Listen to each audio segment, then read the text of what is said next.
नमस्कार दोस्तों, मैं रमेश डाका आप सभी का स्वागत करता हूँ माँ वागीश्वरी पाठशाला में।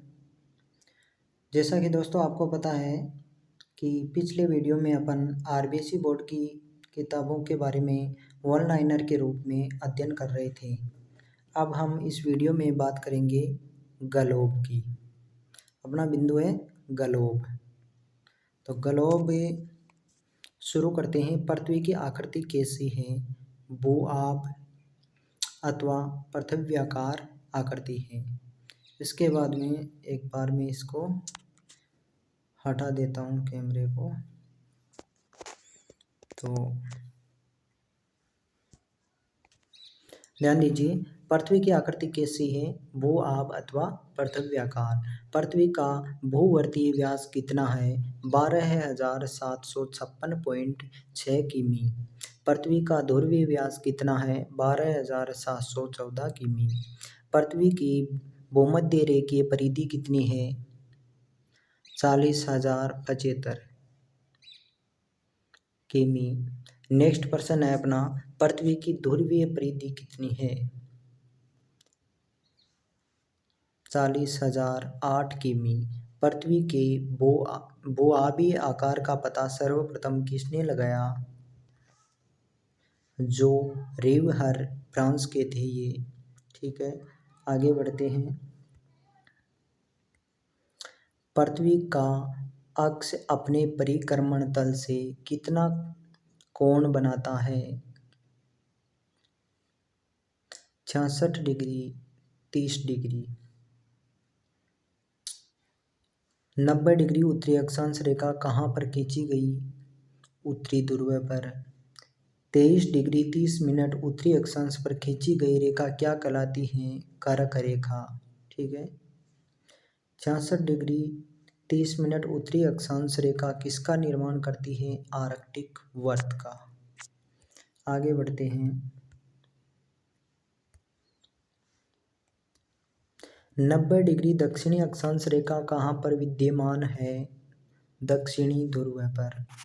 23 डिग्री 30 मिनट दक्षिणी अक्षांश रेखा क्या कहलाती है? मकर रेखा। 66.5 डिग्री दक्षिणी अक्षांश रेखा क्या बनाती है? आर्कटिक वर्त। उत्तरी गोलार्ध में क्या अधिक है? स्थल भाग। कुल अक्षांश 181 है तथा वृत्त कितने हैं? 179।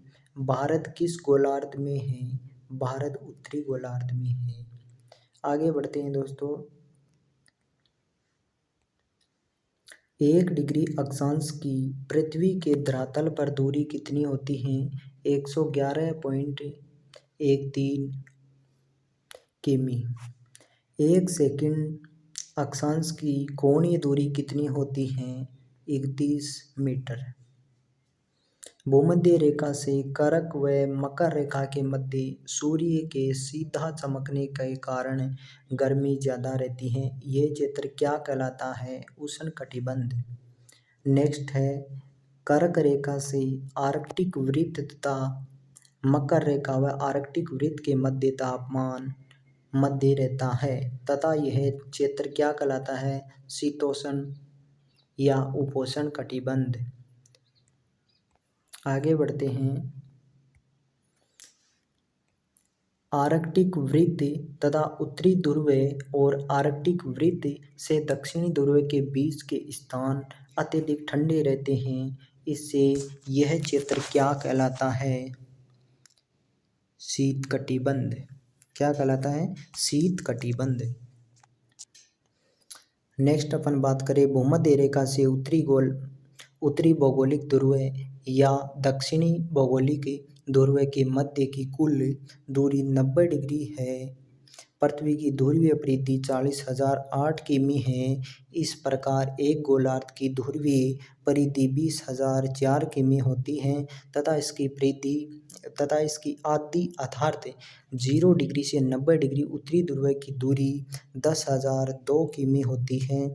इसी प्रकार 1 डिग्री अक्षांश की पृथ्वी के धरातल पर दूरी 10,002 या 90 से 111.13 किमी होती हैं।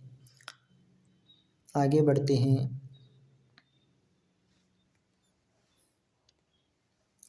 1 डिग्री अक्षांश को 60 मिनट में विभाजित किया जाता है। इस प्रकार 1 सेकंड अक्षांश की कोणीय दूरी पृथ्वी के धरातल की 1.86 यानी कि 60 बराबर 0.031 1.86 में भाग लगा दिया 60 का, तो इतनी किलोमीटर हो गई 0.031 किमी अर्थात 31 मीटर।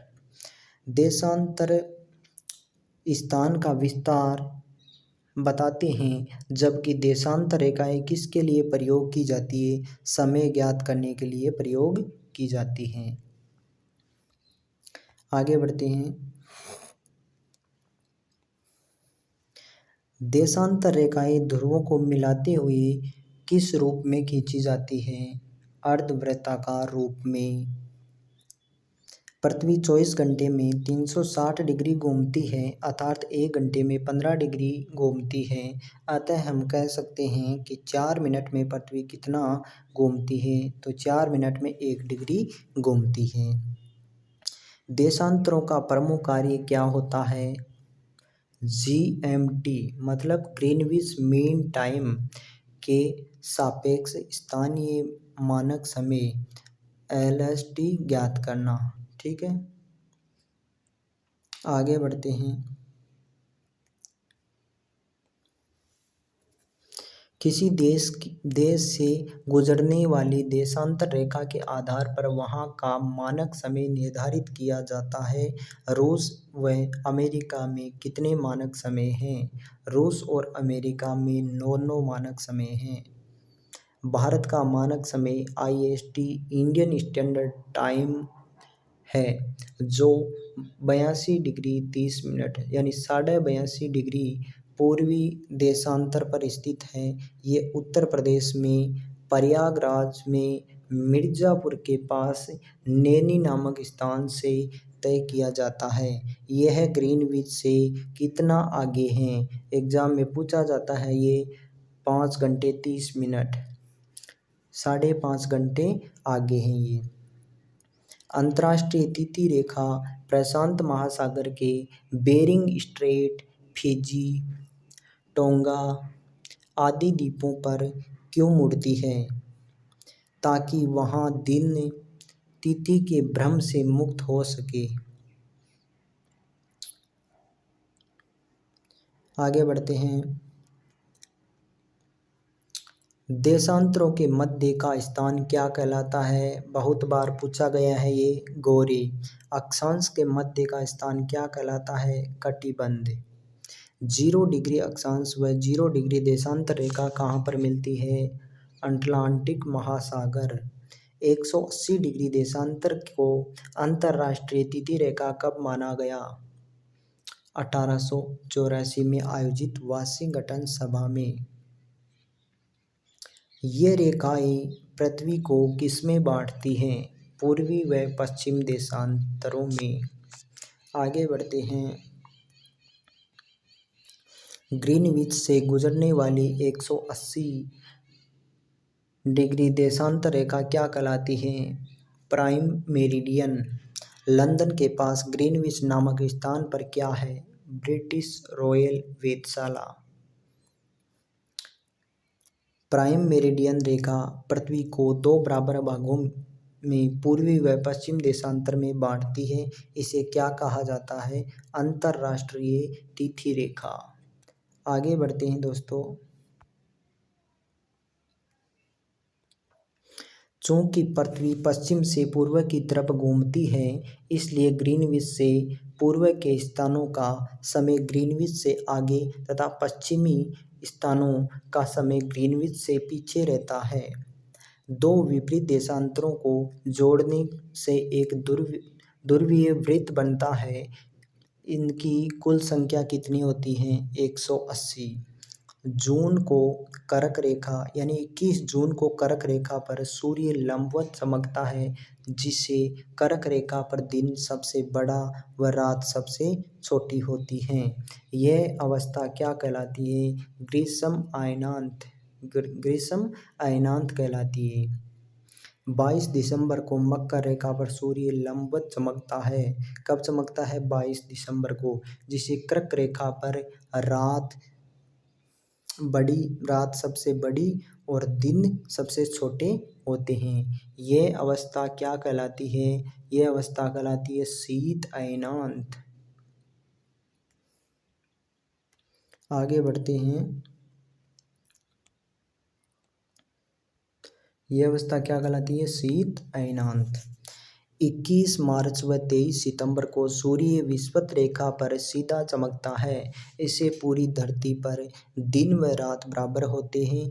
21 मार्च को बसंत विषुव व 23 सितंबर को क्या कहा जाता है? शरद विषुव। सौर वर्ष सामान्यतः 365 दिन व लीप वर्ष 366 दिन का होता है। प्रत्येक लीप वर्ष में फरवरी कितने दिन की होती है? 29 दिन की होती है। हिंदी कैलेंडर में चैत्र माह में एक अतिरिक्त दिन जोड़ा जाता है। लीप वर्ष किससे विभाज्य होता है? लीप वर्ष 4 से विभाज्य होता है। आगे बढ़ते हैं। जब सूर्य, पृथ्वी और चंद्रमा एक सरल रेखा में होते हैं तो ऐसी स्थिति में सिजीकी का निर्माण होता है। जब पृथ्वी सूर्य तथा चंद्रमा के मध्य आ जाती है तो ऐसी स्थिति में सूर्य की रोशनी चंद्रमा तक नहीं पहुंच पाती है तथा पृथ्वी की छाया चंद्रमा पर गिरती है। इसे चंद्र ग्रहण कहा जाता है। यह हमेशा कब होता है? पूर्णिमा को। जब चंद्रमा सूर्य तथा पृथ्वी के मध्य आ जाता है तो पृथ्वी के कुछ हिस्से पर सूर्य का प्रकाश नहीं पहुंच पाता है। ऐसी स्थिति में सूर्य ग्रहण होता है। यह हमेशा कब होता है? सूर्य ग्रहण अमावस्या को। ठीक है दोस्तों, आगे बढ़ते हैं। पृथ्वी अपने अक्ष पर पश्चिम से पूर्व दिशा में किस गति से घूमती है? बहुत बार पूछा गया है। 1610 किलोमीटर प्रति घंटा की स्पीड से घूमती है पश्चिम से पूर्व दिशा की ओर। पृथ्वी की किस गति से दिन व रात होते हैं? घूर्णन गति के कारण। आगे बढ़ते हैं। पृथ्वी सूर्य के चारों तरफ एक अंडाकार गति में चक्कर लगाती है। इसके लिए 365 दिन, कितने दिन? 365 दिन 5 घंटे 54 मिनट का समय लगता है। इसे ही परिक्रमण या वार्षिक गति कहा जाता है। इससे क्या होता है? पृथ्वी पर ऋतु परिवर्तन होता है व वर्ष परिवर्तन होते हैं। पृथ्वी पर ऋतु का परिवर्तन हो जाता है और वर्ष का परिवर्तन हो जाता है। ठीक है दोस्तों, आगे बढ़ते हैं। नेक्स्ट अपना बिंदु है मानचित्र। जैसा कि दोस्तों आपको पता ही है कि हम केवल इन क्वेश्चनों का अध्ययन करेंगे वन लाइनर के रूप में। हम प्रश्नों की व्याख्या नहीं करेंगे बिल्कुल भी, क्योंकि अगर व्याख्या करेंगे तो ये कक्षा 6 से 12 तक का जो मैटर है वन लाइनर के रूप में वो कंप्लीट होने में बहुत समय लग जाएगा। इसलिए आप इस प्रकार अध्ययन करते रहिए, वीडियो के साथ में बने रहिए। बहुत उपयोगी है। परीक्षा में अधिकतम प्रश्न आपको देखने के लिए मिलेंगे। तो अपन शुरू करते हैं वापस मानचित्र से। तो मानचित्र में क्या है? सर्वप्रथम मानचित्र कहाँ बनाए गए? सर्वप्रथम मानचित्र मिस्र में बनाए गए। मानचित्रों पर अक्षांश व देशांतर रेखाओं को किसके द्वारा दर्शाया गया है? टोलेमी। नई दुनिया किसे कहा जाता है? नई दुनिया अमेरिका को कहा जाता है। अमेरिका की खोज किसने की थी? परीक्षा में पूछा गया है। कोलंबस ने 1492 में। वास्को डी गामा भारत के किस तट पर पहुंचा? यानी भारत की खोज किसने की? वास्को डी गामा ने। कब? 1498 में। देखो, पहले अमेरिका की खोज होती है 1492 में और 1498 में भारत की खोज की जाती है वास्को डी गामा के द्वारा। केरल के कालीकट तट पर पहुंचता है ये वास्को डी गामा जी। मानचित्र निर्माण में किसका प्रयोग किया जाता है? पैमाने का प्रयोग किया जाता है। दोस्तों आगे बढ़ते हैं। दिशा ज्ञात करने के लिए कौन से यंत्र का प्रयोग किया जाता है? दिशा ज्ञात करने के लिए कंपास का प्रयोग किया जाता है। किसी छोटे क्षेत्र का बड़े पैमाने पर तैयार रेखा चित्र क्या कहलाता है? खाका। छोटे क्षेत्रों को बड़ा करके कौन से मानचित्र में दर्शाया जाता है? कैडस्ट्रल या भूसंपत्ति। विभिन्न प्रकार के मानचित्र का संकलन क्या कहलाता है? एटलस। दिशा सूचक यंत्रों की सूची हमेशा कौन सी दिशा दर्शाती है? तो दिशा सूचक यंत्रों की सुई हमेशा उत्तर दिशा दर्शाती है। परंपरागत मान्यता वाले चिन्ह जो मानचित्र में प्रयोग किए जाते हैं कहलाते हैं रूढ़ चिन्ह। क्या कहलाते हैं दोस्तों? रूढ़ चिन्ह। नेक्स्ट आगे बढ़ते हैं और बात करते हैं महाद्वीप व महासागर। किसकी बात करेंगे? महाद्वीप व महासागर। तो पृथ्वी के कितने प्रतिशत भाग पर महाद्वीप है? 29% भाग पर। पृथ्वी के स्थलीय भाग को कितने महाद्वीपों में विभक्त किया गया है? 7। पृथ्वी के कितने प्रतिशत भाग पर महासागर है? 71%। पृथ्वी के जलीय भाग को कितने महासागरों में बांटा गया है? 5। आगे बढ़ते हैं। विश्व का सबसे बड़ा महाद्वीप कौन सा है? एशिया, जिसमें हम सब निवास करते हैं। एशिया पृथ्वी के कितने प्रतिशत भाग पर फैला हुआ है? 30%। एशिया को अफ्रीका से किसके द्वारा अलग होता है? एशिया को अफ्रीका से किसके द्वारा अलग किया जाता है? स्वेज नहर तथा लाल सागर। बहुत बार पूछा गया है। एशिया के पूर्व में कौन सा महासागर है? प्रशांत महासागर। एशिया के उत्तर में स्थित आर्कटिक महासागर। एशिया के दक्षिण में स्थित है हिंद महासागर। एशिया को यूरोप से अलग कौन करता है? यूराल पर्वत व कैस्पियन सागर। बहुत बार पूछा गया है दोस्तों, वैसे हर एक लाइन इम्पोर्टेंट है, ठीक है। विश्व की सबसे ऊंची चोटी कौन सी है? माउंट एवरेस्ट है, 8,848 मीटर है। ये जो मान जितने भी दिए हुए हैं आंकड़े, ये सब आरबीएसई बोर्ड की पुस्तकों से लिया गया है, तो आप बिल्कुल संदेह ना कीजिए, इनको आप पढ़ लीजिए। विश्व का सबसे नीचा स्थान कौन सा है? मृत सागर समुद्र तल से 418 मीटर नीचे हैं ये। विश्व की कितने प्रतिशत जनसंख्या एशिया में निवास करती है? 60%। विश्व का सबसे बड़ा पठार कौन सा है? तिब्बत का पठार। विश्व का सबसे ऊंचा पठार कौन सा है? पामीर का पठार। एशिया की सबसे लंबी नदी कौन सी है? यांगत्से कियांग। किस महाद्वीप के बीच से होकर तीनों प्रमुख अक्षांश रेखाएं गुजरती हैं? किसके? अफ्रीका। ठीक है, आगे बढ़ते हैं। किस महाद्वीप के बीच से होकर तीनों प्रमुख अक्षांश रेखाएं गुजरती है दोस्तों? अफ्रीका। विश्व का सबसे बड़ा मरुस्थल कौन सा है? सहारा मरुस्थल। कहाँ है ये? अफ्रीका में। विश्व की सबसे लंबी नदी कौन सी है? नील नदी।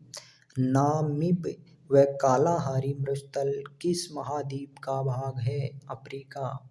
नील नदी का उद्गम किस झील से होता है? विक्टोरिया। ठीक है दोस्तों। अफ्रीका की सबसे लंबी पर्वत श्रृंखला कौन सी है? एटलस। अफ्रीका का सबसे ऊंचा स्थान कौन सा है? किलिमंजारो।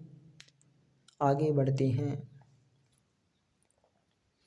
उत्तरी अमेरिका का सबसे ऊंचा पर्वत शिखर कौन सा है? Mount Denali. विश्व का सबसे बड़ा तथा गहरा गर्त कौन सा है? Grand canyon. विश्व की सबसे बड़ी ताजे पानी की झील कौन सी है? सुपीरियर झील। आगे बढ़ते हैं दोस्तों।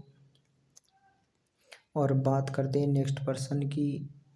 उत्तरी अमेरिका के महान झील क्षेत्र में कौन सी झीलें शामिल हैं? ईरी, ओंटेरियो, मिशिगन, सुपीरियर व जूरन। विश्व की सबसे लंबी पर्वत श्रृंखला कौन सी है? एंडीज है, दक्षिण अमेरिका में है ये। दक्षिण अमेरिका की सबसे ऊंची चोटी कौन सी है? एकांकागुआ। अपवाह क्षेत्र में विश्व की सबसे बड़ी नदी कौन सी है? अमेजन। विश्व का सबसे शुष्क मरुस्थल कौन सा है? अटाकामा। धरती के फेफड़े किसे कहा जाता है? अमेजन वन क्षेत्र। आगे बढ़ते हैं दोस्तों। ब्राज़ील में पाए जाने वाले कॉफ़ी के बागान क्या कहलाते हैं? फजेंडा। अंटार्कटिका की खोज सबसे पहले किसने की थी? कैप्टन कुक ने 1773 में। अंटार्कटिका पर पहला कदम किसने रखा? 1821 में जॉन डेविस ने। सबसे ठंडा महाद्वीप कौन सा है? अंटार्कटिका। अंटार्कटिका पर जाने वाले प्रथम भारतीय कौन थे? डॉक्टर गिरिराज सिंह सिरोही। 1960 में गए थे ये। विश्व का दूसरा सबसे छोटा महाद्वीप कौन सा है? यूरोप। आगे चलते हैं। यूरोप व एशिया का संयुक्त भाग क्या कहलाता है? यूरेशिया। यूरोप की सबसे लंबी नदी कौन सी है? वोल्गा। विश्व का सबसे छोटा देश कौन सा है? Vatican city. विश्व का सबसे छोटा महाद्वीप कौन सा है दोस्तों? ऑस्ट्रेलिया। ऑस्ट्रेलिया अपने निकटवर्ती द्वीप समूहों के मिलने से किस नाम से जाना जाता है? ओसेनिया। विश्व की सबसे लंबी मूंगा निर्मित दीवार कौन सी है? Great barrier reef. आगे बढ़ते हैं। ऑस्ट्रेलिया की सबसे लंबी पर्वत श्रृंखला कौन सी है? Great dividing range. विश्व प्रसिद्ध मेरिनो बेड का संबंध कहाँ से है? ऑस्ट्रेलिया। कालगुडली व कुलगार्डी क्या है? ये सोने की खानें हैं। ऑस्ट्रेलिया की प्रमुख नदियाँ कौन सी है? मर्रे व डार्लिंग। विश्व का सबसे बड़ा महासागर कौन सा है? प्रशांत महासागर। प्रशांत महासागर की आकृति कैसी है? त्रिभुजाकार। पृथ्वी का सबसे गहरा वृत्त कौन सा है? मेरियाना। यह लगभग 11 किमी गहरा है।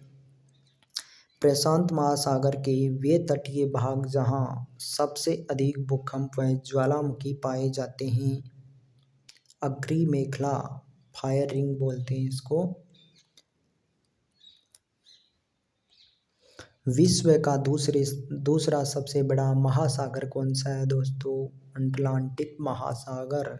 अटलांटिक महासागर की आकृति कैसी है? एस के समान। डागर बैंक व ग्रांड बैंक अटलांटिक के किस प्रकार के क्षेत्र हैं? मछली पकड़ने के केंद्र है ये। कटकों के लिए कौन सा महासागर जाना जाता है? अटलांटिक महासागर। विश्व का सबसे लंबा महासागरीय कटक कौन सा है? मध्य अटलांटिक कटक। विश्व का सबसे व्यस्त समुद्री जलमार्ग कौन सा है? अटलांटिक महासागर। विश्व का सबसे छोटा महासागर कौन सा है? अटलांटिक महासागर है। आर्कटिक की आकृति किसके समान है? अंग्रेजी भाषा के डी के समान। आर्कटिक को प्रशांत महासागर से कौन सी जल संधि जोड़ती है? बेरिंग जल संधि। आर्कटिक को अटलांटिक महासागर से कौन सी जल संधि जोड़ती है? डेनमार्क जल संधि। ठीक है दोस्तों, बात करते हैं पर्यावरणीय प्रदेश की। तो पृथ्वी पर सूर्य की किरणें सीधी कहाँ पर पड़ती है? भूमध्य रेखा पर पृथ्वी पर सूर्य की किरणें सबसे अधिक तिरछी कहाँ पर पड़ती है? ध्रुवों पर। भूमध्य रेखा से ध्रुवों की तरफ बढ़ने पर तापमान क्या होता है? कम। प्रेयरी घास के मैदान कहाँ पाए जाते हैं? उत्तरी अमेरिका में पाए जाते हैं। आगे बढ़ते हैं और बात करते हैं नीलगिरी की पहाड़ियाँ कहाँ पाई जाती हैं? तमिलनाडु में। अन्नामलाई की पहाड़ियाँ कहाँ स्थित है? तमिलनाडु व केरल में। स्टेपी घास के मैदान कहाँ पाए जाते हैं? यूरोप में। याक का संबंध किस मरुस्थल से है? शीत मरुस्थल लद्दाख में स्थित है ये। एस्किमो के बर्फ से बने घर क्या कहलाते हैं? इग्लू। सील तथा वालरस किस क्षेत्र में पाए जाने वाले जीव हैं? ये ध्रुवीय क्षेत्र में पाए जाने वाले जीव हैं। नेक्स्ट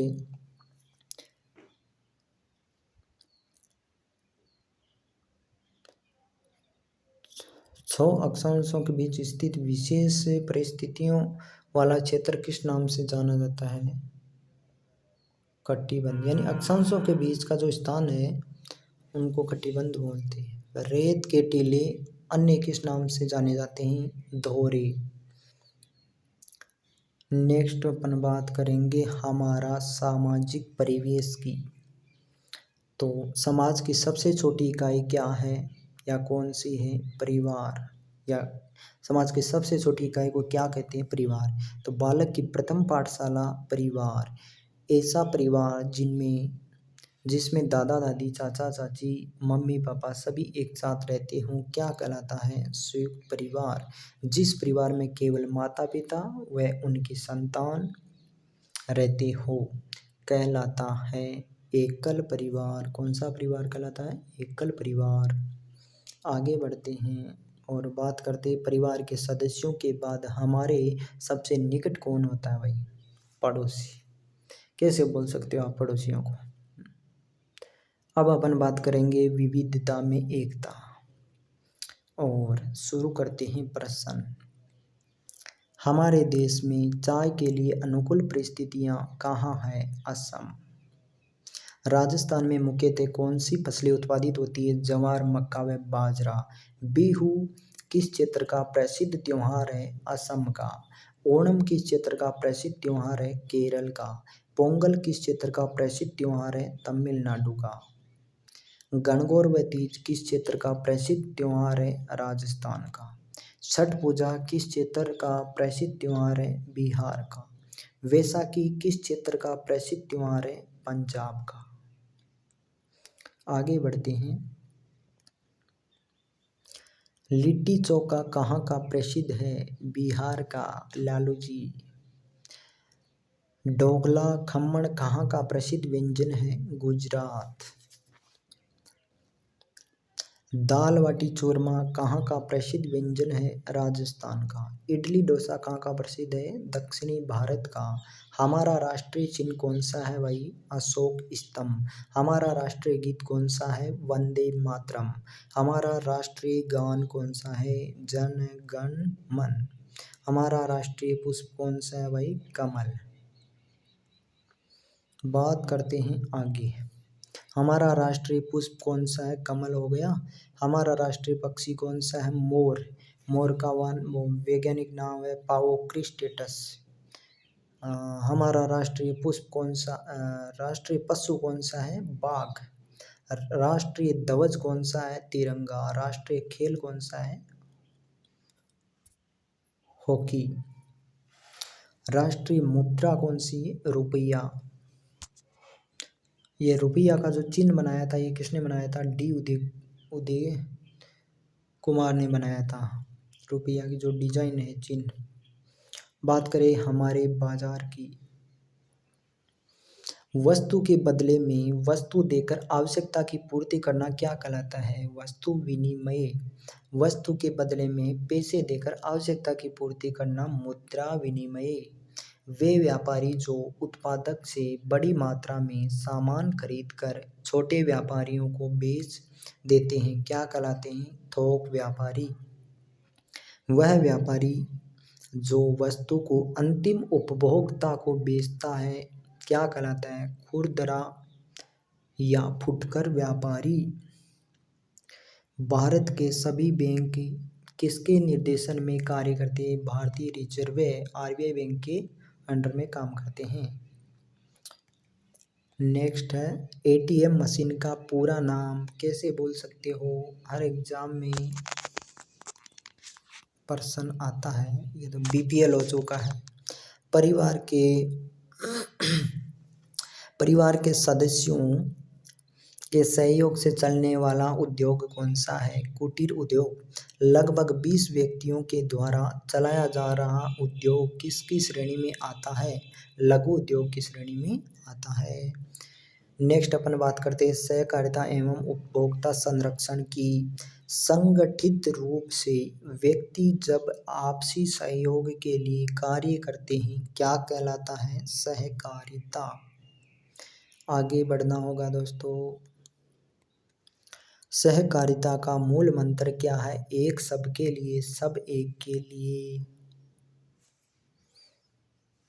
एक प्राथमिक सहकारी समिति के गठन के लिए कम से कम कितने सदस्य होना आवश्यक है? 15 है। जब कोई व्यक्ति किसी सेवा या वस्तु को खरीदता है तो वो क्या कहलाता है? उपभोक्ता। उपभोक्ता के अधिकारों की रक्षा के लिए कौन से कानून का प्रावधान है? उपभोक्ता संरक्षण अधिनियम 1986। जिला उपभोक्ता मंच पर कितने रुपये तक की शिकायत की जा सकती है? 20 लाख तक। आगे बढ़ेंगे। राज्य उपभोक्ता आयोग पर कितने रुपये तक की शिकायत की जा सकती है? 20 लाख से 1 करोड़ तक की। राष्ट्रीय उपभोक्ता आयोग पर कितने रुपये तक की शिकायत की जा सकती है? 1 करोड़ से अधिक। ठीक है। दूसरे की मेहनत का अनुचित लाभ उठाना क्या कहलाता है? शोषण। क्रय की गई वस्तु के निश्चित समय अवधि में दोषपूर्ण होने पर वस्तु को बदल कर नया देने का वादा क्या है?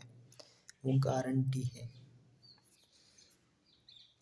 क्रय की गई वस्तु के निश्चित समय अवधि में दोषपूर्ण हो जाने पर वस्तु दोष मुक्त करके देने के वादा वारंटी है। वारंटी में ठीक करके दे देंगे, गारंटी में चीज़ को बदल कर दे देंगे। बात करते हैं नेक्स्ट पर्सन की। सहकारिता समिति का पंजीकरण कहाँ से करवाया जाता है? सहकारिता विभाग से। नेक्स्ट अपना टॉपिक है सरकार व लोकतंत्र की बात कर लेते हैं। सरकार का कार्य क्या होता है? सभी नागरिकों के लिए कानून बनाना। जब निर्णय लेने की शक्ति अकेले व्यक्ति या राजा या रानी के पास हो तो सरकार की वह अवस्था क्या कहलाती है? राजतंत्र। जब जनता अपना प्रतिनिधि निश्चित समय के लिए वोट देकर चुनती है तथा निर्णय में जनता द्वारा चुने गए प्रतिनिधियों की सहभागिता होती है उसे क्या कहा जाता है? लोकतंत्र। उसे क्या कहा जाता है? लोकतंत्र। जब लोकहित को ध्यान में न रखते हुए दूसरों को दबाकर निर्णय लिए जाए ऐसी सरकार क्या कहलाती है? तानाशाह सरकार। ऐसी सरकार ही क्या है तो फिर। सरकार के चयन हेतु आवश्यक वयस्क नागरिक की आयु कितनी होती है? 18 वर्ष। नेक्स्ट बात करेंगे बाल अधिकार एवं बाल संरक्षण की। 20 नवंबर 1989 को संयुक्त राष्ट्र संघ के बाल अधिकार अधिवेशन द्वारा बालकों के अधिकारों को 4 रूपों में स्वीकार किया गया। भारत सरकार ने इस पर 11 दिसंबर 1992 को। आगे बढ़ते हैं। 11 दिसंबर 1992 को क्या किया? भारत सरकार ने सहमति दी। यह अधिकार है जीने का अधिकार, विकास का अधिकार, संरक्षण का अधिकार, सहभागिता का अधिकार। नेक्स्ट पर्सन कन्या भ्रूण हत्या रोकथाम हेतु सरकार ने कौन सा कानून बनाया? पीसी एंड पीएनडीपी कानून 1994। बाल विवाह रोकथाम हेतु सरकार ने कानून कब बनाया? बाल विवाह प्रतिषेध अधिनियम 2006 में। बाल श्रम रोकथाम हेतु सरकार ने कानून कब बनाया? किशोर न्याय अधिनियम 2000 में। नेक्स्ट प्रश्न, बाल यौन हिंसा के रोकथाम हेतु सरकार ने क्या प्रयास किया? लैंगिक अपराधों से बालकों का संरक्षण अधिनियम 2012।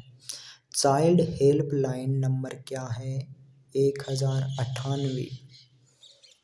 नेक्स्ट अपना चैप्टर है राष्ट्र स्थानीय स्वशासन ग्रामीण व शहरी।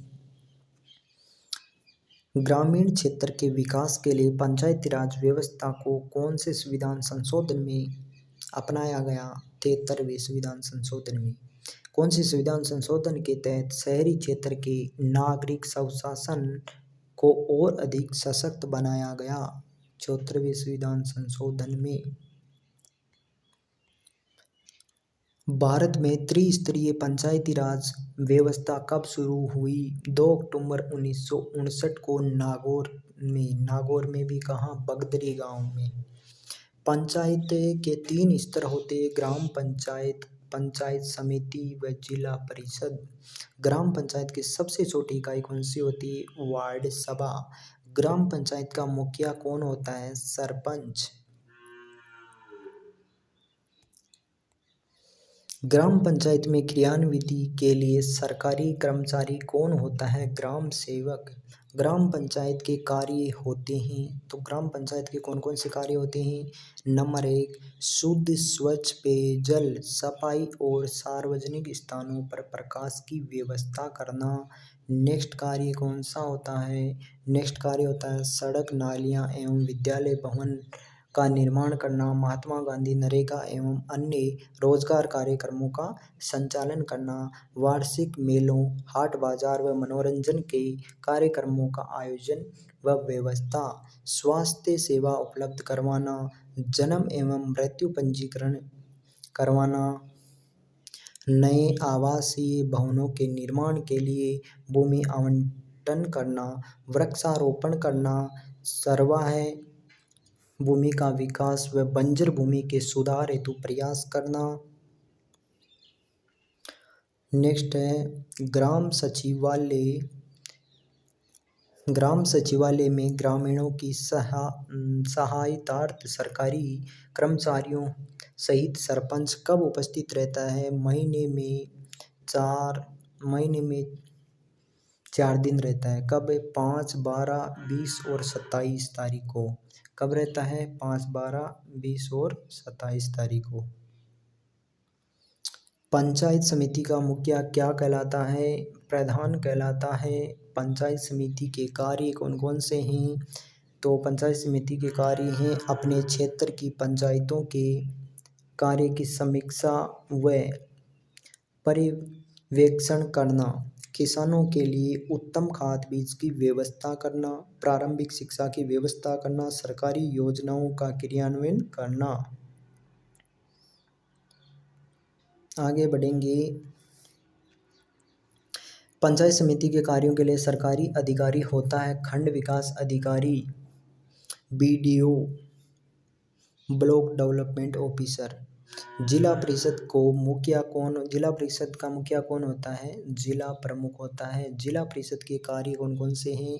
यह ग्राम पंचायत व राज्य सरकार के बीच की कड़ी का कार्य करती हैं। पंचायत समिति के कार्यों की सामान्य देखभाल करती है। संपूर्ण जिले के विकास की योजना बनाती है। इसके साथ ही और क्या करती हैं? जिले में होने वाले विकास कार्यों की समीक्षा भी करती हैं। जिला परिषद के कार्यों में सहयोग के लिए कौन सा सरकारी अधिकारी कार्यरत है? मुख्य कार्यकारी अधिकारी सीईओ। आगे बढ़ेंगे। 20,000 से अधिक तथा 1 लाख से कम जनसंख्या वाले क्षेत्र की कौन सी स्वशासन व्यवस्था कार्य करती है? नगर पालिका। 1 लाख से अधिक परंतु 5 लाख से कम जनसंख्या वाले क्षेत्र में कौन सी स्वशासन व्यवस्था कार्य करती है? नगर परिषद। 5 लाख से अधिक जनसंख्या वाले क्षेत्र में कौन सी स्वशासन व्यवस्था कार्य करती है? नगर निगम। आगे बढ़ेंगे।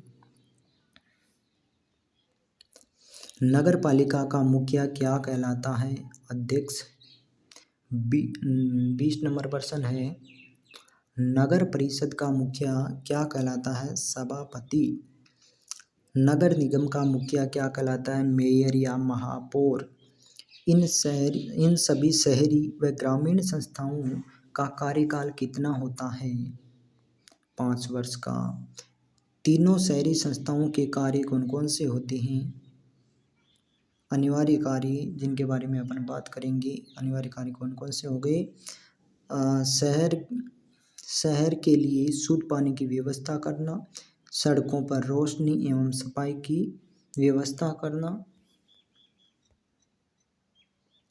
जन्म एवं मृत्यु का पंजीकरण करना, दमकल की व्यवस्था करना। ऐच्छिक अनिवार्य कार्य क्या हो गए? सार्वजनिक पार्क बनवाना, स्टेडियम बनवाना, वाचनालय व पुस्तकालय का निर्माण, वृक्षारोपण करना या करवाना, दमकल की व्यवस्था करवाना, ये कार्य इनके हो गए। मतदाता द्वारा चुना गया पदाधिकारी क्या कहलाता है? निर्वाचित। पदाधिकारी द्वारा नियुक्त किया गया व्यक्ति क्या कहलाता है? मनोनीत। अगला अपना चैप्टर रहेगा जिला प्रशासन व न्याय व्यवस्था।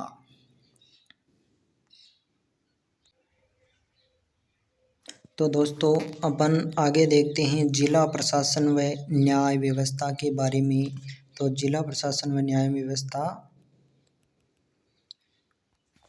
अपना प्रश्न है, राजस्थान में कितने संभाग है? राजस्थान में 7 संभाग है। कितने जिले हैं? 33 जिले हैं। नवीनतम जिला प्रतापगढ़ है। 26 जनवरी 2008 को वसुंधरा सरकार द्वारा बनाया गया। जिला प्रशासन अपने जिले के लोगों के लिए क्या क्या कार्य करता है?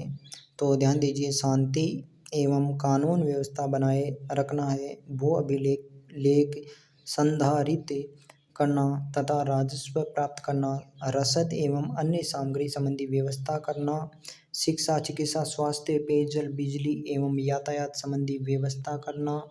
इसके अतिरिक्त रसद एवं अन्य सामग्री संबंधी व्यवस्था करना। और आगे बढ़ेंगे,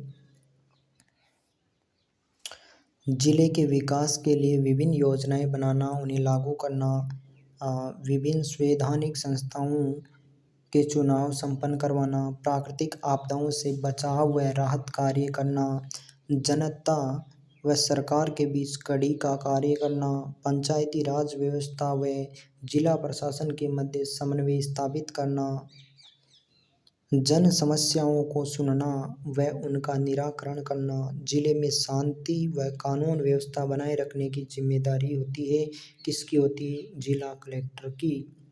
जिले में शांति व्यवस्था बनाए रखने की जिम्मेदारी किसकी होती है दोस्तों? कलेक्टर की। आगे बढ़ेंगे, जिले में पुलिस विभाग किसके निर्देशन में कार्य करता है? पुलिस अधीक्षक एसपी के निर्देशन में। जिला मजिस्ट्रेट कलेक्टर के अधीन यानी जिला मजिस्ट्रेट के अधीन उपखंड स्तर पर कौन कार्य करता है? उपखंड मजिस्ट्रेट एडीएम। जिला मजिस्ट्रेट के अधीन तहसील स्तर पर कौन कार्य करता है? कार्यपालक मजिस्ट्रेट या तहसीलदार कह सकते हैं, एसडीएम।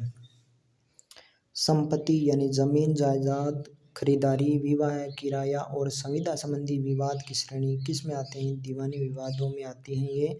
और आगे बढ़ेंगे, हत्या, मारपीट, चोरी तथा शांति भंग के विवाद किस श्रेणी में आते हैं? फौजदारी विवाद में।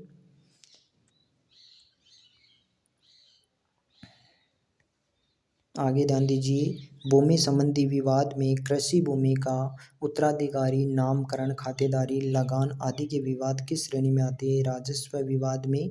जिले में कितने प्रकार के न्यायालय होते हैं? 3 प्रकार के न्यायालय।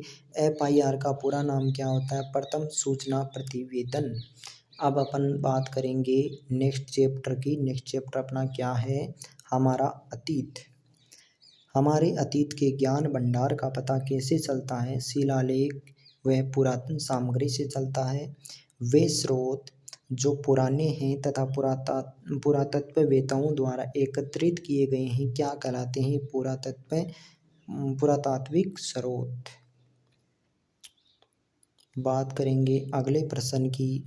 वे प्राचीन स्रोत जो किसी भाषा में लिखे गए हैं साहित्यिक स्रोत कहलाते हैं। मानव ने सर्वप्रथम किस धातु की खोज की है? तांबा की। सिंधु सभ्यता का पहला नगर कौन सा खोजा गया? पंजाब का हड़प्पा।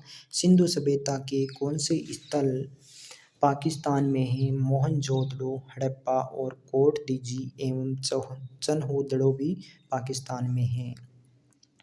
सिंधु सभ्यता के कौन से स्थल भारत में हैं? रोपड़, लोथल, धोलावीरा, कालीबंगा इत्यादि। वेदों की रचना किस नदी के तट पर हुई? सरस्वती नदी के तट पर। सरस्वती नदी का उद्गम माना जाता है शिवालिक पहाड़ियों से।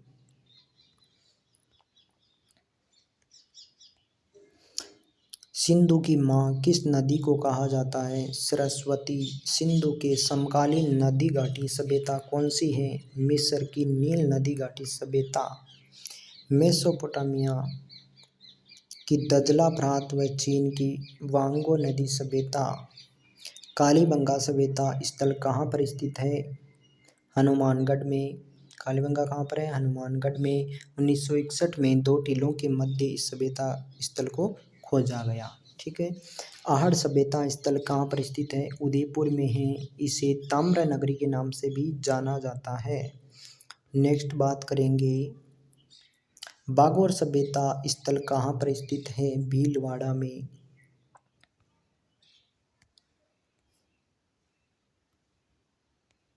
बागोर सभ्यता स्थल कहाँ है? भीलवाड़ा में। तो बालातल व गिलुंड सभ्यता स्थल कहाँ है? बालातल उदयपुर में है और गिलुंड सभ्यता राजसमंद में है दोस्तों। ठीक है। नौह सभ्यता स्थल कहाँ पर स्थित है? भरतपुर में। ताम्रयुगीन लोहे की कुल्हाड़ी मिली है। चंद्रावती सभ्यता कहाँ स्थित है? सिरोही में। पचमता सभ्यता पचमता सभ्यता स्थल कहाँ पर स्थित है? राजसमंद में।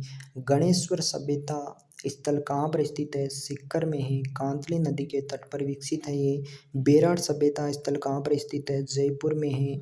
महाभारत काल के भी अवशेष यहाँ पर मिले हैं। आगे बढ़ेंगे। तरखानवाला डेरा सभ्यता स्थल कहाँ पर स्थित है? श्री गंगानगर में। सिंधु सभ्यता ईसा से कितने वर्ष पुरानी मानी जाती है? 2500 वर्ष पूर्व। वर्तमान में 4500 वर्ष है। अब अपन बात करेंगे नेक्स्ट चैप्टर की। नेक्स्ट चैप्टर अपना कौन सा है? वैदिक सभ्यता एवं संस्कृति। वेदों के लिखे जाने के आधार पर वैदिक काल को कितने भागों में बांटा गया है? 2 भागों में। पूर्व वैदिक काल और उत्तर वैदिक काल में। वेदों की कितनी संख्या है? 4 है। सबसे प्राचीन वेद कौन सा है? ऋग्वेद है। यज्ञों में प्रस्तुत होने वाले मंत्र किस वेद में मिलते हैं? यजुर्वेद में। दोस्तों वेदों की संख्या कितनी है? 4। सबसे प्राचीन वेद कौन सा है? ऋग्वेद। और यज्ञों में प्रयुक्त होने वाले मंत्र किस वेद में मिलते हैं? यजुर्वेद में। देवताओं की पूजा और सभी मंत्र जो है वो सामवेद में मिलते हैं। आगे बात करेंगे भारतीय संगीत का उद्भव किस वेद में हुआ है? सामवेद में। चिकित्सा विधि का ज्ञान किस वेद में मिलता है? अथर्ववेद में। वेद के कितने भाग हैं? 4 हैं। संहिता, ब्राह्मण, आरण्यक व उपनिषद। जीवन में जन्म से मृत्यु तक कितने संस्कारों का उल्लेख किया जाता है या कितने संस्कारों का उल्लेख मिलता है? 16 संस्कारों का। बात करेंगे अगले प्रश्न की। वैदिक संस्कृति में मानव जीवन को कितने आश्रमों में बांटा गया है? 4 आश्रम। कौन कौन से हैं? ब्रह्मचारी आश्रम, गृहस्थ आश्रम, वानप्रस्थ आश्रम और संन्यास आश्रम। प्रत्येक आश्रम को 25-25 वर्ष के रूप में माना जाता है। और आश्रम व्यवस्था के हिसाब से मानव की उम्र 100 वर्ष मानी गई है। वर्ण व्यवस्था का आधार क्या था? कर्म। आर्यों के राजनीतिक जीवन का मूल आधार किसे माना गया है? कुटुंब को। वैदिक संस्कृति में कुटुंब शब्द किसके लिए प्रयुक्त हुआ है? परिवार के लिए। कुटुंबों से मिलकर क्या बनता था? ग्राम। ग्रामों के मिलने से क्या बनता था? विष। विष का मुखिया कौन होता था? विषपति। विष के समूह से किसका निर्माण होता था? जन का। जन का शासक क्या कहलाता था? राजन या जनपति। आर्यों का मुख्य व्यवसाय क्या था दोस्तों? कृषि। वैदिक काल में शिल्य भूमि किसे कहा जाता था? बंजर भूमि को शिल्य, बंजर भूमि को खिल्य भूमि। ठीक है, खिल्य भूमि। बंजर भूमि को खिल्य भूमि। वैदिक सभ्यता में व्यापारी को क्या कहा जाता था? पणी। ऋग्वेद में किस सिक्के के बारे में पता चलता है? निष्क।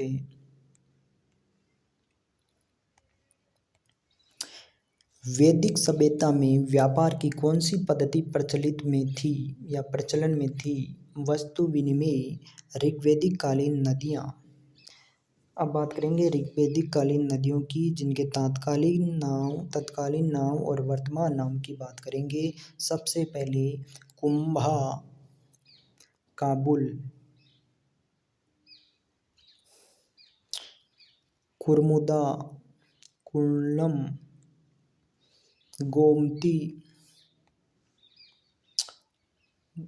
गोमल, सुवस्तु, स्वात, सिंधु।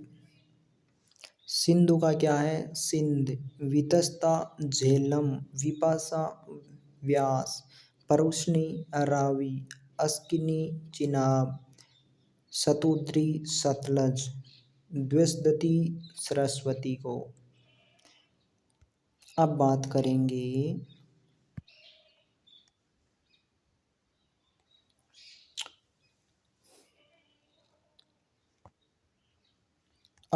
करेंगे अगले चैप्टर की। अगला चैप्टर है महाजनपदकालीन भारत एवं मगध साम्राज्य।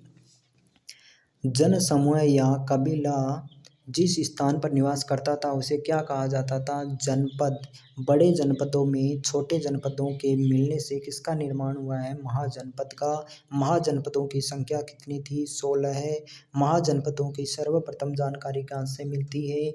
बौद्ध ग्रंथ अंगुत्तर निकाय से।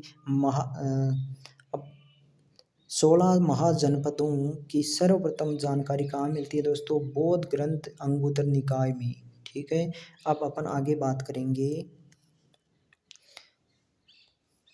16 महाजनपदों की राजधानियों के बारे में बात करेंगे। एक तरफ महाजनपद दी हुई है, दूसरी तरफ दी हुई राजधानी। तो अगध की राजधानी क्या है? चंपा। अंग क्या है? अंग महाजनपद।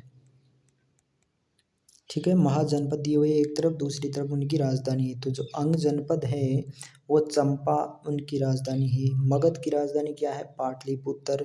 काशी की राजधानी है वाराणसी। कौशल की राजधानी है श्रावती। वज्जी की राजधानी है वैशाली।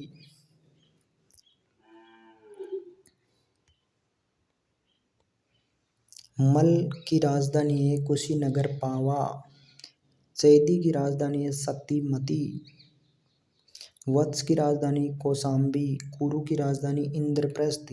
पांचाल की राजधानी है अहिच्छत्रम या काम्पिल्य। ठीक है दोस्तों, आगे बढ़ेंगे।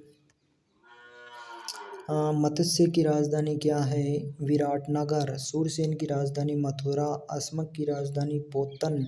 अवंती की राजधानी उज्जयिनी महिष्मती। कंबोज की राजधानी राजपुर। गांधार की राजधानी तक्षशिला। नेक्स्ट पर्सन की बात करेंगे। गांधार की राजधानी तक्षशिला हो गया।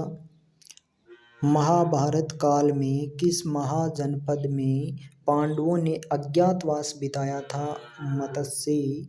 जनपद की राजधानी विराटनगर में। महाजनपद काल का सबसे शक्तिशाली जनपद किसे माना जाता है? काशी को। रामायण काल में किस महाजनपद की राजधानी अयोध्या को बताया गया है? कौशल को। कौशल। बौद्ध काल में कौशल की राजधानी किसे बताया गया? श्रावती। आगे बढ़ेंगे। महाभारत में उल्लेखित राजा शिशुपाल का संबंध किस महाजनपद से था? चैदी से। सूरसेन के किस राजवंश में श्री कृष्ण का जन्म हुआ था? यादव वंश में। किस में हुआ था? यादव वंश में। तक्षशिला महाविद्यालय किस महाजनपद का एक अंग था? गांधार जनपद। महाजनपद काल में राजा को क्या कहा जाता था? गणपति। भारत का प्रथम विशाल साम्राज्य किस महाजनपद को कहा जाता है? मगध को। मगध की सेना के संपूर्ण अंग कौन थे? मगध की सेना के महत्वपूर्ण अंग कौन थे? ये ध्यान इधर उधर ये निशान मार्क करने में चला जाता है, इसलिए ये कुछ शब्द गलत बोले जाते हैं, तो ध्यान दीजिए वापस। मगध की सेना के महत्वपूर्ण अंग कौन कौन थे? महत्वपूर्ण अंग थे हाथी। तो दोस्तों आगे बढ़ते हैं। मगध की सेना के महत्वपूर्ण अंग हो गए हाथी। मगध राज्य की प्रथम राजधानी किसे माना गया है? गिरिव्रज। मगध राज्य के उत्थान व समृद्धि में किसका सबसे महत्वपूर्ण योगदान माना गया है? अजातशत्रु। किस वंश के शासकों ने मगध की सेना में वृद्धि की? नंद वंश से। किस वंश में शासकों ने मगध की सेना में वृद्धि की? नंद वंश में। आगे बढ़ेंगे और बात करेंगे नंद वंश के शासन के पतन का मुख्य कारण क्या था? अतिरिक्त कर। नंद वंश के बाद मगध का राजा कौन बना? चंद्रगुप्त मौर्य बना है। आगे बात करेंगे नेक्स्ट चैप्टर की, मौर्य एवं गुप्तकालीन भारत। मौर्य काल का शासन काल रहा 4वीं शताब्दी ईस्वी से 2री शताब्दी ईस्वी पूर्व तक। मौर्य साम्राज्य की स्थापना में महत्वपूर्ण योगदान किसका रहा? आचार्य चाणक्य। चाणक्य का दूसरा नाम क्या है? विष्णुगुप्त। मौर्य साम्राज्य की स्थापना के समय किस राजा का शासन था? गणानंद। आचार्य चाणक्य कहाँ पर अध्यापन कार्य करते थे? तक्षशिला विश्वविद्यालय में। चाणक्य की प्रसिद्ध रचना कौन सी थी? अर्थशास्त्र। चाणक्य को अन्य किस नाम से जाना जाता है? कौटिल्य के नाम से। आगे बढ़ेंगे।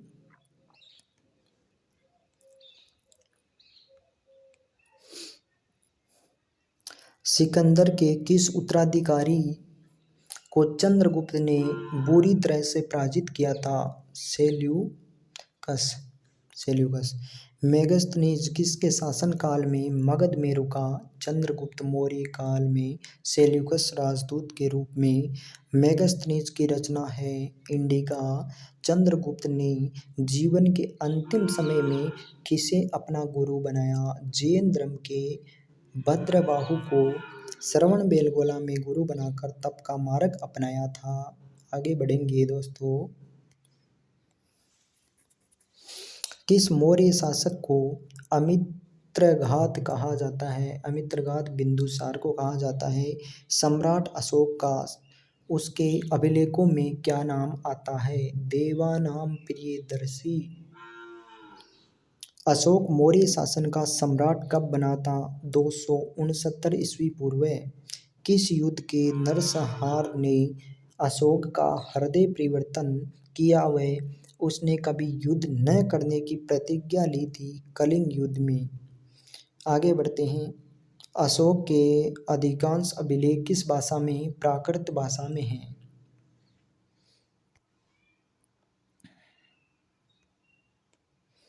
बात करते हैं सम्राट अशोक के अभिलेखों की लिपि क्या थी? ब्राह्मी लिपि। कौन सी लिपि थी? ब्राह्मी लिपि। अशोक की अच्छी शिक्षाएं किस नाम से चर्चित हुई? अशोक का धम्म। इस नाम से हुई थी। बौद्ध धर्म की कौन सी संगोष्ठी सम्राट अशोक के काल में संपन्न हुई? किस काल में संपन्न हुई?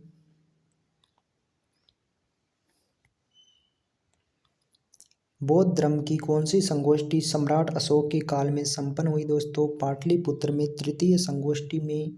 आगे बढ़ेंगे और बात करेंगे अशोक ने बौद्ध धर्म के प्रचार के लिए सिंहल यानी श्रीलंका से किसे भेजा? श्रीलंका में किसने भेजा था? महेंद्र एवं संघमित्रा। अशोक ने बुद्ध धर्म के प्रचार के लिए यवन प्रदेश में किसे भेजा? महारक्षित। अशोक ने बौद्ध धर्म के प्रचार के लिए वनवासी उत्तरी कनाडा में किसे भेजा? उत्तरी कनाडा में किसे भेजा? आरक्षित। अशोक ने बौद्ध धर्म के प्रचार के लिए स्वर्णभूमि पेंगू में किसे भेजा? सोन व उत्तरा। मौर्य साम्राज्य के पतन के बाद में सबसे बड़ा साम्राज्य किसका रहा? कुषाण का। प्रथम कुषाण शासक कौन था? कनिष्क। गुप्त वंश का प्रथम प्रतापी शासक कौन था? चंद्रगुप्त प्रथम। आगे बढ़ेंगे और बात करेंगे किस गुप्त शासक ने अश्वमेध यज्ञ कर उसकी स्मृति में अश्व चित्रित सिक्के चलाए थे? समुद्रगुप्त ने। किसने चलाए थे? समुद्रगुप्त ने। ठीक है दोस्तों, किसने चलाए? समुद्रगुप्त ने। आगे बढ़ेंगे प्रयाग प्रशस्ति का रचयिता कौन था? हरिसेन, जो समुद्रगुप्त का मंत्री व लेखक था। प्रयाग प्रशस्ति का रचयिता कौन था? हरिसेन था, जो क्या था? समुद्रगुप्त का मंत्री व लेखक था। किस गुप्त शासक को वीणा वादक का शौक था? समुद्रगुप्त को। किस गुप्त शासक को विक्रमादित्य के नाम से जाना जाता है? चंद्रगुप्त द्वितीय।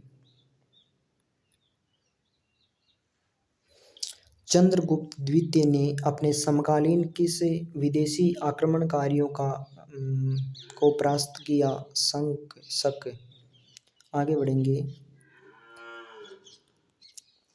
किसने अपने विजयी अभियानों के बाद कैलेंडर चलवाए? किसने चलवाए? विक्रमादित्य ने विक्रमी संवत चलवाया। विक्रमी संवत कैलेंडर चलाया था। विक्रमादित्य के दरबार के 9 रत्न कौन थे? महाकवि कालिदास, धन्वंतरि, क्षपणक, अमर सिंह, शंख, वेताल भट्ट और घंटकर्पर,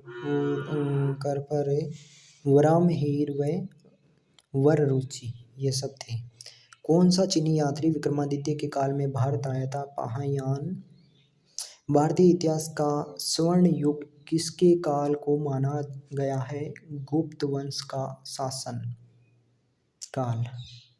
आगे बढ़ेंगे दोस्तों और बात करेंगे प्राचीन भारत की अर्थव्यवस्था की। तो प्राचीन भारत की अर्थव्यवस्था की बात करेंगे। देशी व्यापार के लिए प्राचीन भारत में कितने पथ थे? 2, उत्तरापथ व दक्षिणापथ।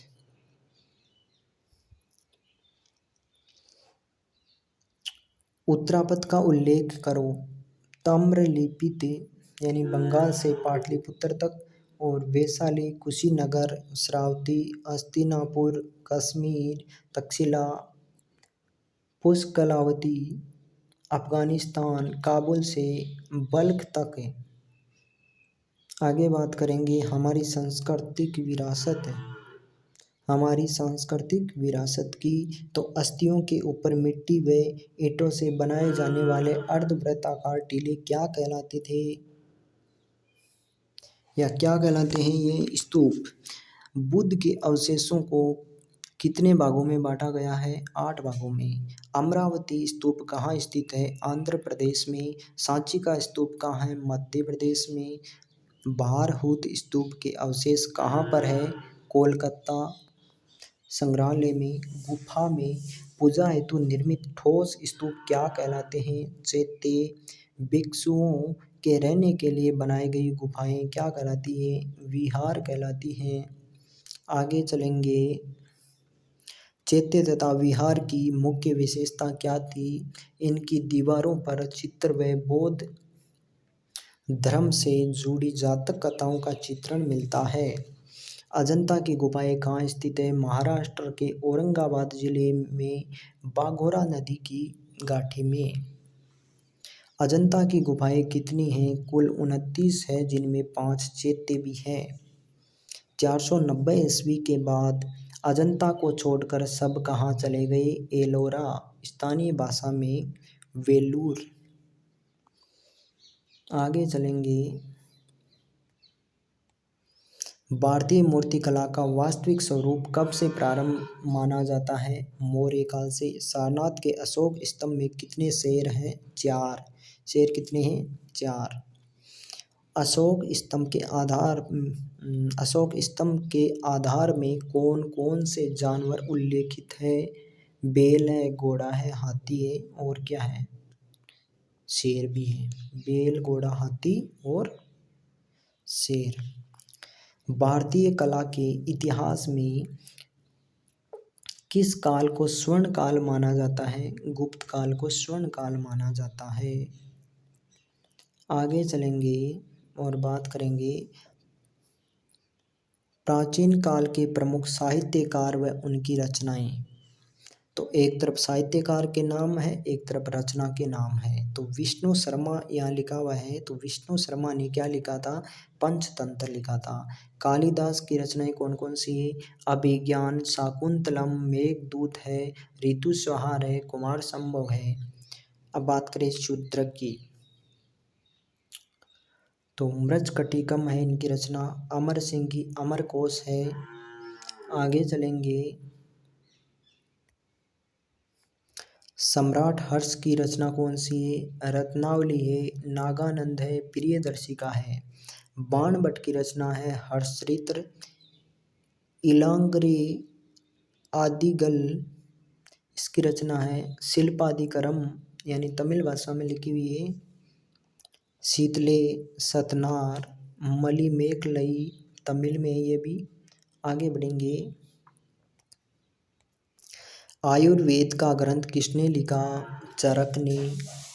शल्य चिकित्सा की जानकारी किस ग्रंथ में मिलती है? सुश्रुत संहिता। आर्यभट्ट का संबंध था खगोल विज्ञान। आर्यभट्ट की रचना कौन सी थी? आर्यभट्टीय। बौद्ध ग्रंथ विनय पिटक में क्या संग्रहित है? भिक्षुओं के लिए नियम। बौद्ध ग्रंथ सुत्त पिटक में क्या संग्रहित है? बुद्ध की शिक्षाएं। आगे बढ़ेंगे। बौद्ध ग्रंथ अभिधम्म पिटक में क्या संग्रहित है? दर्शन व सांसारिक ज्ञान के विषय। तमिल भाषा में लिखा साहित्य क्या कहलाता है? संगम साहित्य। अब दोस्तों इस प्रकार हमने कक्षा 6 का जो कल शुरू किया था वो कंप्लीट हो गया है। कल हम बात करेंगे कक्षा 6 से हमारा राजस्थान से, और देखिए राजस्थान से हम इन सभी चैप्टरों का अध्ययन करेंगे कल। तो इस वीडियो में मुझे पूरी उम्मीद है आपको बहुत कुछ समझ आया होगा, और इसी प्रकार हम कंप्लीट RBSC बोर्ड की जो पुस्तकें हैं उनका वन लाइनर क्वेश्चंस के रूप में अध्ययन करेंगे। ये पूरी मुझे उम्मीद है कि एग्ज़ाम में एक रामबाण औषधि साबित होगी और आप बहुत अच्छी तरीके से मेहनत कर रहे होंगे। ठीक है दोस्तों, अभी के लिए इतना ही। नेक्स्ट वीडियो में मिलेंगे कल। ठीक है।